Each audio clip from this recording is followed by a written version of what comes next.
Is your grass not so green on the other side? Hello and welcome to Volusia Magazine. I'm Amber Patterson. Before you shell out top dollar to resod, Volusia County horticulturalist Joe Sewards will bring us some information on what's really going on and why you should hold off. Also on today's show, we'll see how looking twice can save a life during Bike Week and all year long. And we'll bring you a little trick for remembering when the county's lawn watering schedule changes and for remembering to change the batteries in your smoke alarms. Volusia Here and Now reporter Kendra Lee takes us on a field trip to the out-of-this-world planetarium located at the Museum of Arts and Sciences in Daytona Beach. And finally, our very own Community Information Director Dave Byron sits down with Mark Swanson of Volusia County's Beach Safety Ocean Rescue. Those segments, news, and more coming right up on Volusia Magazine. Stay tuned.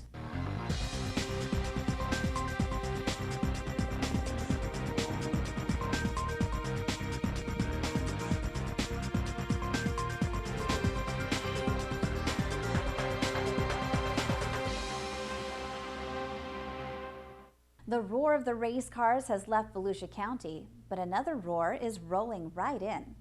This year's Bike Week from March 6th to the 15th is expected to attract tens of thousands of motorcyclists from around the nation. Many bikers congregate on Main Street in Daytona Beach and at Destination Daytona in Ormond Beach, but the week has become a county-wide event. Volusia County residents and visitors are encouraged to use extra caution when driving during the 10-day event. In 2007, the Volusia County Council launched a Look Twice, Save a Life campaign that is now being used statewide. Over half of the crashes that involve cars and motorcycles are this type of scenario where a car pulls out in front of a motorcyclist and then we have a crash.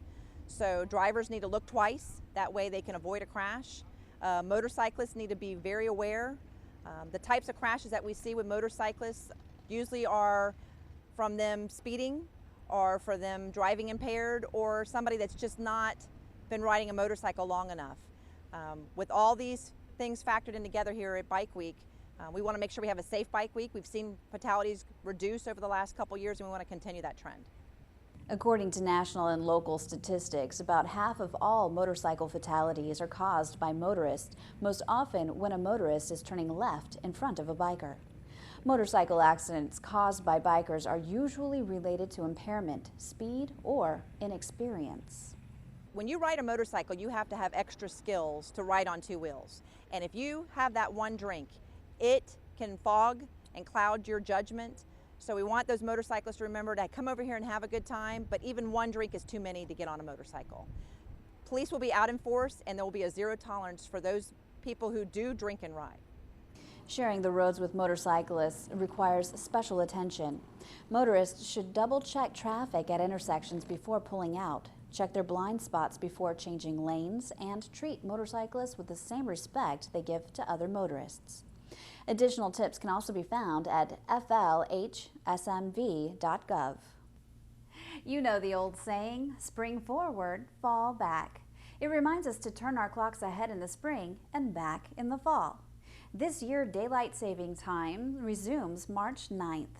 This is also the day when the county's lawn watering schedule changes. You can water anytime except between the hours of 10 a.m. and 4 p.m. And the reason why that is between the hours of 10 a.m. and 4 p.m., that's the hottest part of the day. So if you put water on the ground, typically it'll just evaporate and you won't get any use out of it. There's another caveat in that most irrigation systems are broken out into zones, and you're only allowed to irrigate 1 hour per zone or 3/4 of an inch per zone. And so there is a limit on that. You can't just irrigate for several hours on one zone. It's 1 hour per zone. Now, people who live at odd-numbered addresses may water Wednesdays and Saturdays, and people at even-numbered addresses may water Thursdays and Sundays. Businesses may irrigate on Tuesdays and Fridays. Unincorporated residents who violate the water conservation ordinance may be fined up to $500.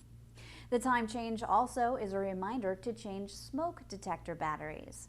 Smoke alarms can save a life if they're functioning properly, but studies show that most smoke alarms don't work because of missing dead or disconnected batteries. According to the National Fire Protection Association, 2/3 of home fire deaths occur in homes without a working smoke alarm. Your smoke alarm, when it's working, is going to notify you of any problem with smoke or fire in your home 24 hours a day, 7 days a week. So it's a great emergency notification tool that could save you and your family's life. Assistance can be made for the checking or the inspection or the replacement of batteries for those people that need assistance. All they need to do is contact Volusia County Fire Services for the unincorporated area, and we'll get somebody out there that'll be able to assist them with that. In addition, Volusia County Fire Services also offers a smoke alarm program that we make available to the people that need these devices, and we will actually assist with the installation of those devices. And they can access that information through volusia.org. To learn more about water conservation and fire prevention, you can visit volusia.org. A new business and a couple of longtime partners have chosen to hold their conventions and events at the Ocean Center.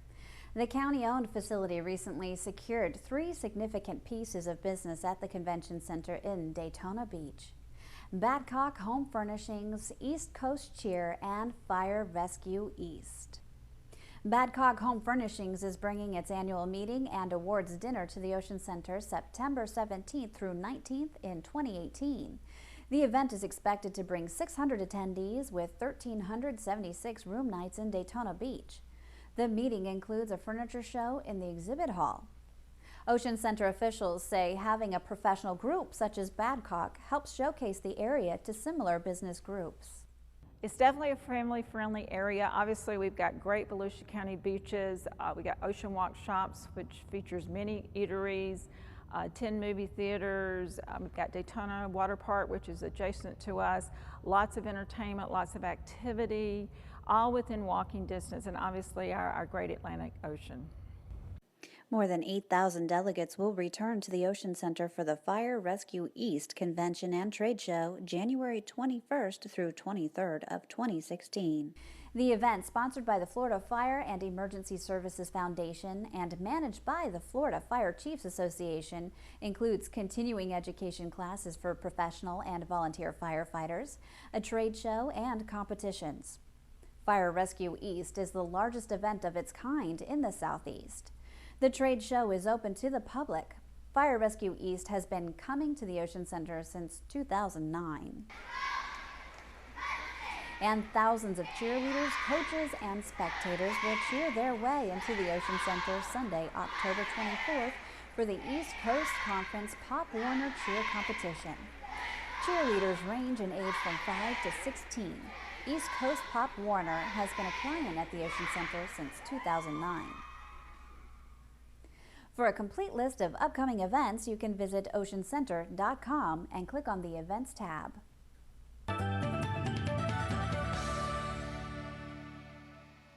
Hi, I'm Deb Denny's with the Volusia County Council, reminding you that there are more than books at the public library.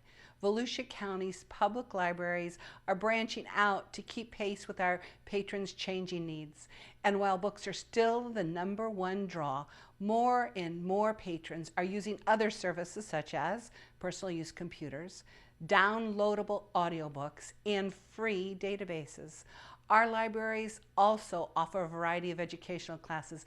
Visit volusialibrary.org to see what our libraries have to offer you. After installing some new state-of-the-art technology in late August, the Museum of Arts and Sciences Planetarium now allows visitors to fly through the solar system while visiting Daytona Beach. Reporter Kendra Lee takes us on a quick flight around Earth in this week's Volusia Here and Now.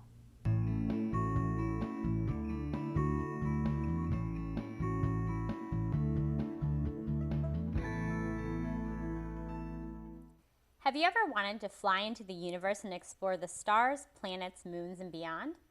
Now the technology to do so has never been closer to home. The Museum of Arts and Sciences Planetarium has brought the universe to the ground. This is a real state-of-the-art planetarium. This is so different to what we had before.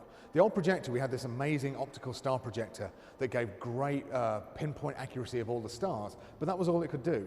This new planetarium, we can actually fly you out in the digital projector, fly you all over the universe, go right out to the edges of the known universe, fly you back in, come right back to the museum. In order to offer this experience, the planetarium has 2 state-of-the-art computers, the most powerful astronomical software available. UniView is basically the entire universe in one handy database projected onto an aluminum dome. We have some of the newest projectors that are displaying on the dome. The software is, the newest that you can get right now. We're running a 40-foot diameter perforated aluminum dome, so it has little holes inside to absorb the sound, and we can put the speakers behind the dome for a true surround sound effect. And the coating on the dome has the perfect reflectivity for the projector, and so you get the best contrast, the best color from the dome. And of course, with a dome, you can see all around you. The planetarium offers exploration and education shows geared towards families, young children, and school programs, but is a great experience for anyone. The planetarium's laser shows are offered the second Saturday of each month. We have so many shows now that you can see. Become a member. Every time you come back, you can come and see a different one. We have all kinds of movies. We have the different planetarium day shows. And every day you want to come in and see if you're going out that evening, pop into the museum, you'll see what you'll be able to see if you're going out for a walk on the beach tonight. We'll show you exactly what you can see up in the sky that evening. Planetariums are obviously great for astronomy, but the Museum of Arts and Sciences Planetarium has the ability to reach beyond the stars. They can teach art and history in an immersive way, using their technology to create new shows and educational programs. Though astronomy is their core mission, there's a world of possibilities. We can fly around Earth, any spot on Earth. We can look at the night sky from any spot on Earth. We can go to any planet, Mars, look at the Curiosity rover, fly through the rings of Saturn, go through our own galaxy, and even fly through the galaxies around our galaxy. And we can go almost anywhere in the universe instantly, at any point in time. In a competition between the United States and the Soviet Union, known as the space race, humanity proved that we could walk on the moon.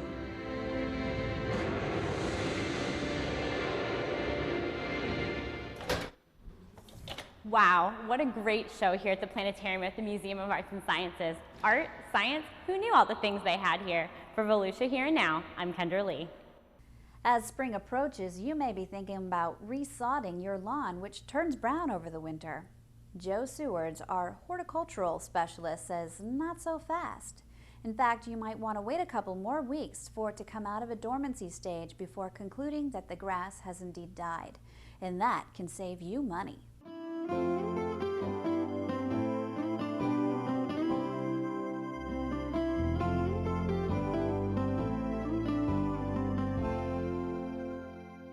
Hi, I'm Joe Sewards. Welcome to Horticulture Today. I want to talk to you a little bit about early spring lawn care. Temperatures are starting to warm right now. Folks are getting anxious to take care of their lawns and they want to do something. I want to give you a few tips on some of the do's and don'ts for this time of the year. As you can see, I'm in a lawn that is still somewhat dormant from the winter. It's just starting to green up a little bit. Now is not the time to fertilize your turf. University of Florida recommendations say you want to wait 2 to 3 weeks after the lawn starts to green up before fertilization. The reason for that is the grass is just now starting to break dormancy, roots are just now starting to grow, and you want to wait until they've put some growth on so that they'll be more able to absorb applied nutrients than they are right now. The thing to do right now is be patient. You can mow it if you want to. As you can see, there's some leaves on here. You don't need to rake those. You can just mow the lawn, chop the leaves up. They'll be an excellent source of organic matter for the lawn. Then that's also very helpful in the long-term care of your lawn. Make sure you don't pick up the clippings or leaves. You can mow them, leave them in place, and they're a source of nutrients for the lawn as well.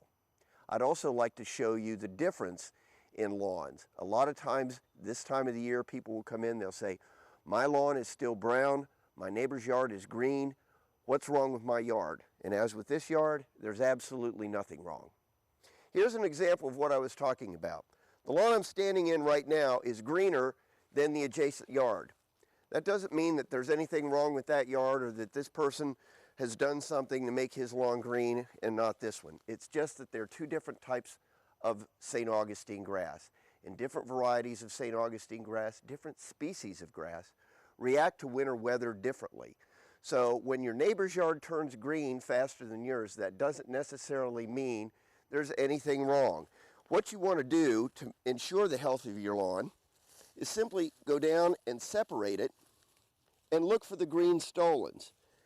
In St. Augustine grass, there is one variety that has purple stolons, but as long as the stolons are green, they're plump and healthy, that means your lawn's going to be just fine. Be patient. This lawn will turn green, and it'll be as green, if not greener, than the neighbor's yard.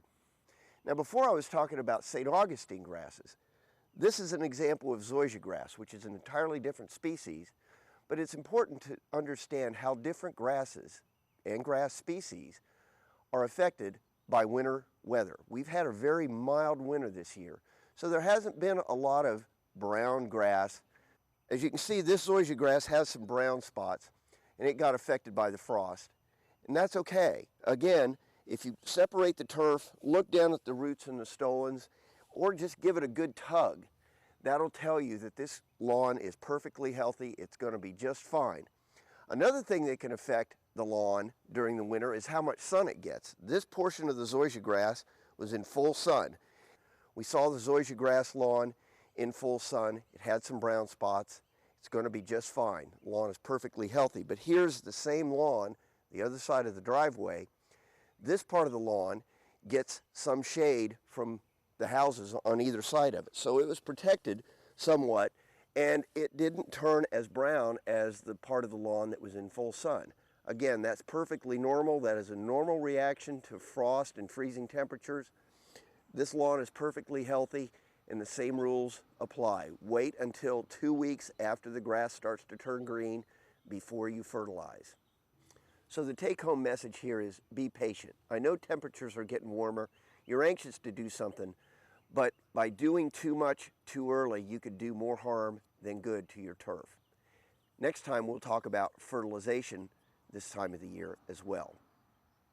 For more information, you can also contact the University of Florida IFAS Extension in Volusia County. For Horticulture Today, I'm Joe Sewards. Time now to head into the studio to join Community Information Director Dave Byron as he sits down with Mark Swanson, the Director of Volusia County's Beach Safety Ocean Rescue. Well, thanks, Amber, and hi, everyone. You know, one of the best summer jobs around for physically fit, responsible high school and college students is being a Volusia County lifeguard. The county is now recruiting for summer tower guard positions, and we want to talk about the qualifications with our studio guest today. He's Mark Swanson, the Director of the county's Beach Safety Ocean Rescue. Mark, how you doing? Good, Dave. How are you? Seems I'm doing great. It seems like we were just talking about recruiting last year, and another year's gone by. We're back again. Hey, Mark, before we talk about the summer lifeguard recruiting effort and so forth, let's talk about the makeup of the beach personnel in general. I know you have a nucleus of full-time people that are triple certified, and then you augment that with summer positions. Tell us how all of that works. That's correct. Our full-time employees, our law enforcement officers, are also certified emergency medical technicians and lifeguards. So during the off season, our beach is pretty much run by the full-time employees. Sure. Now, as we venture towards the summer months, from Memorial Day to Labor Day, we rely very heavily on the seasonal lifeguards, Right. which are part-time lifeguards, and we bring them in and they supplement our force, and we're able to open a bunch of towers because we have extra employees. You know, I think I'm correct in saying that the triple certification that your folks must have is not unique. I don't think you're the only agency in the United States that has triple certified people, if I'm not mistaken, but it's a rarity, and it puts you in a pretty elite category. It does, you know, and there's, like you said, there's not a whole bunch of them.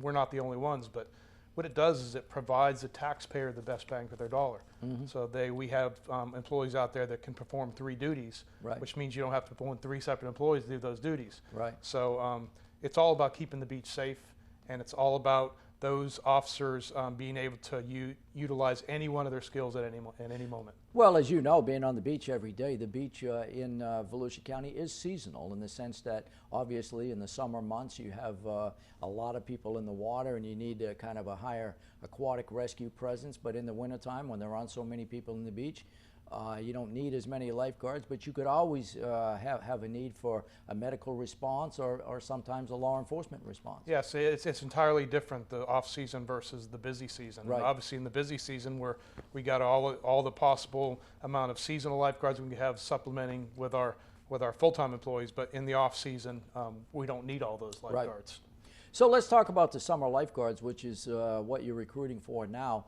Generally, as I understand it, their primary responsibility is staffing those towers. That's correct, and like I said, we want to supplement. We want to open as many towers as we can during those busy holiday weekends. Mm-hmm. A lot of our job is being proactive, being preventative. Right. So the more towers we get out there opened up, the more eyes we can have on the water. That way, if somebody does get in trouble, we be proactive and get into the water and get them. Or we recognize when rip currents are present and we can whistle and blow, wave people out of those areas. So a lot of it is being preventive and those lifeguards having good critical thinking skills. Yeah, I was going to say, and talking with you and others from the division over the years, they've always impressed upon me that one of the things that you drill into your lifeguards is that if there is any doubt whatsoever that a swimmer might be getting in trouble, off the tower they go. If it turns out to be no big deal, then that's a positive thing. We'd rather them go in and not need them than have not gone in and have needed them. So right. Yes, absolutely. And I know, you know, having been with the county a long time, I know that on some busy weekends, if the conditions are just right with a lot of rip currents and so forth, you know, your folks can make several hundred rescues in a weekend, on a busy weekend. Yes, we can. And like I said, it depends on the way the wind blows and the weather, and it stirs up rip currents, and we fly the red flag when those are evident, and when there's marine jellyfish and all that stuff in the water, we fly the purple flag signifying that. But we always want the experience of the beachgoer to be safe.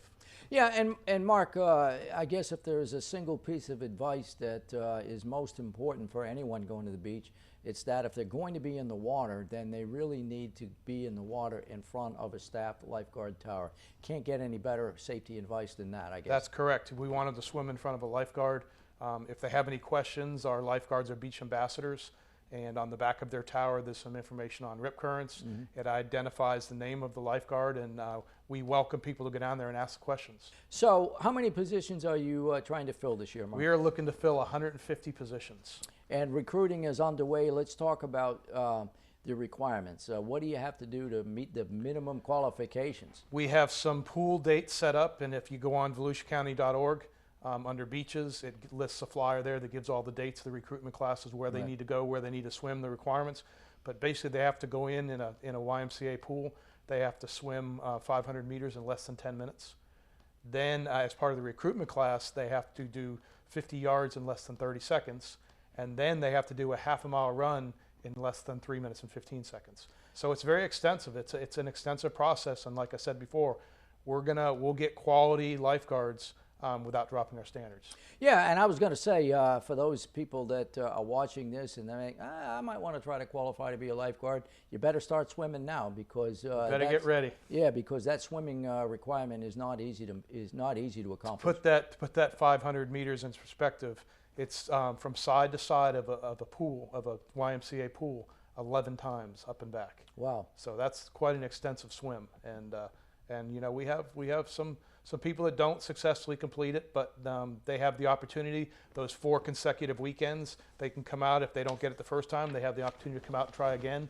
And as long as they finish those requirements by the time the testing is done, they're brought in for the recruitment class. Okay, so I'm trying out to be a lifeguard, and I passed the swimming requirements. That's not it, though. I mean, there are other... No, that is not it. They come into a classroom setting for 40 hours, and they do classroom portions. They have times in the afternoon where they go out onto the beach and they do simulated rescues. There's a class called First Responder, which is an emergency medical class, and they take that as well. That's a 40-hour class, and that's separate from the recruit, so they're required to have it. Right. And once they complete all that, they go and they spend some time on a tower as a second person with a seasoned lifeguard. Right. And once that lifeguard feels that they're ready to function on their own, then they release them, and they're a seasonal lifeguard for us. So, how old do you have to be? You have to be at a minimum of 16 years old by June 1st Okay. Of 2015. However, we've had employees in their 60s, so Yeah, we don't. There's no discretion on age as long as they can pass the requirements. So even though typically you bring on mid-level high school and older students all the way through college, you don't have to be in school. You can be a correct. You can be. It's a seasonal lifeguard position, and as long as they can pass the requirements, then they can work for us. And obviously both men and women.